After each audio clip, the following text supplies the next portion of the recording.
Battle of Samugarh, Jang-e-Samugarh, was a decisive battle in the struggle for the throne during the Mughal War of Succession between the sons of the Mughal Emperor Shah Jahan after the emperor's serious illness in September 1657. The Battle of Samugarh was fought between his sons Dara Shikoh and his two younger brothers Aurangzeb and Murad Bakhsh. Dara Shikoh began to retreat towards Samugarh, about 10 miles east of Agra, south of the Yamuna River, after Aurangzeb had defeated Dara Shikoh's forces during the Battle of Damat. Aurangzeb and his smaller but formidable army then flanked Dara's fortified line along the Chambal River by finding a little-known and unguarded ford. The battle was fought during northern India's warmest season, and Aurangzeb's men were on the march for a very long while. The army of Aurangzeb arrived with yellow banners and flags and fortified their position in front of the heir apparent. Dara Shikoh then tried to protect his rear flank by erecting massive red tents and banners. Preparations.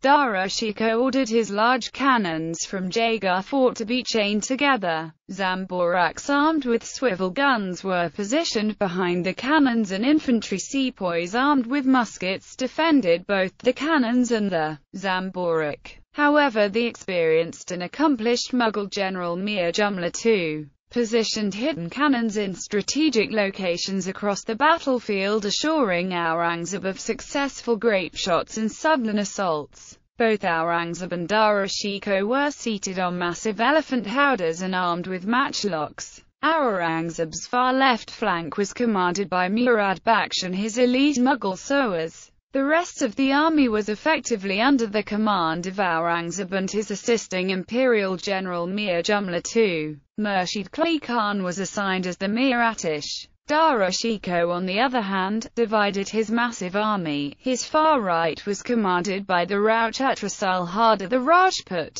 His main right was commanded by Rustam Khan Deccani, who was well appointed by Shah Jahan. His elite Mughal Sowars were commanded by Khalilullah Khan, an Uzbek commander. Furthermore, Dara Shikoh awaited the arrival of his son Sulayman Shikoh, commanding 40,000. The battle began when Dara Shikoh ordered his cannons to start firing towards the army of Aurangzeb. Eventually both sides began to launch volleys against each other. Their artillery shelling had to be postponed due to brief raining. When the rain subsided, both sides resumed firing. Angered by the cannon fire, Murad Bakhsh and his Mughal Sowars began a swift charge into the far right flank of Dara Shikoh, commanded by Rao Chhatrasal Hardar, without the orders of Aurangzeb. It is believed that Murad Bakhsh was a sworn enemy of Rao Chhatrasal Hardar. They had both fought ferociously on the battlefield as the elite Mughal Sowars of Murad Bakhsh and the Rajput warriors of Rao Chhatrasal Hardar decimated each other. Khalilullah Khan refused to aid the Rajputs and instead guided his forces to protect Dara Shikoh. Fearing the impending collapse of the Rao Chhatrasal Hardar and the Rajput far-right, Rustam Khan Deccani led a massive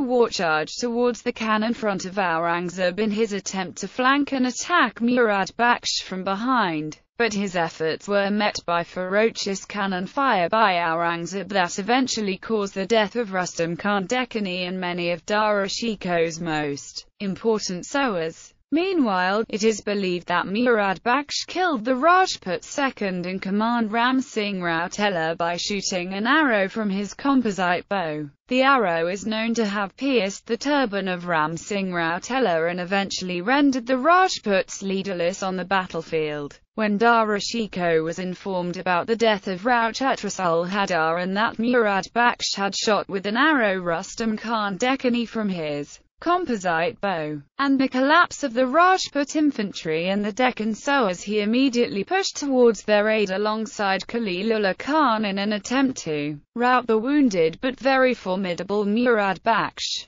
But Dara Shikoh faced heavy bombardment by the cannon front of Aurangzeb. The bombardment even made its way into the cannon front of Dara Shikoh, causing massive disarray among his ranks. Due to Aurangzeb's heavy bombardment, Dara Shikoh decided to join Khalilullah Khan in the cavalry. The outcome of the battle was decided when Dara Shikoh descended from his elephant howdah at the most critical moment of the battle. His elephant then quickly fled from the battlefield. Fleeing elephant was evidence enough for Dara Shikoh's troops, who mistook this event to indicate his death. Thousands of Dara Shikoh's forces surrendered to Aurangzeb when the Mughal military band of Aurangzeb played the Ode of Victory. Many more sepoys and sowars fled only to take the oath of allegiance to Aurangzeb later on. Conclusion. Although Dara Shikoh was the most powerful man in the Mughal Empire after his father Shah Jahan, he knew little about the art of war and military command.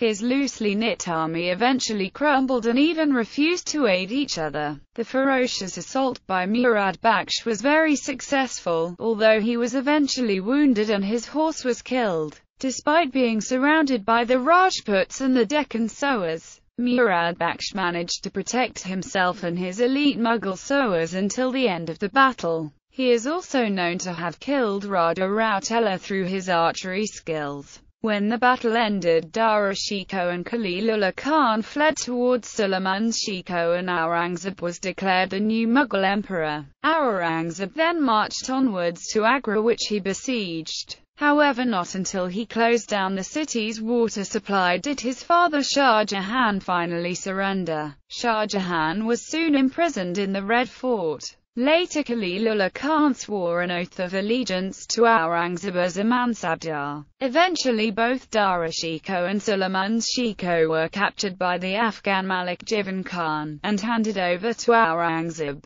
Dara Shikoh was paraded through the streets of Agra and later declared a non-Muslim during a smear campaign by Aurangzeb. He was later executed along with his son Sulayman Shikoh. However, Aurangzeb's woes had not ended until the year 1659, when another ferocious battle was fought between Aurangzeb and his elder brother Shuja during the Battle of Kajwa. The Mughal War of Succession and the Battle of Samugarh drained the Mughal Empire of its resources and its most loyal servicemen. The Battle of Samugarh massively exposed the fratricidal culture and nature of the Mughal Empire well beyond its realms. And from Venice to Lisbon, the European mariners began to realize the great weaknesses and flaws of the Mughal and Muslim rulers of South Asia in general.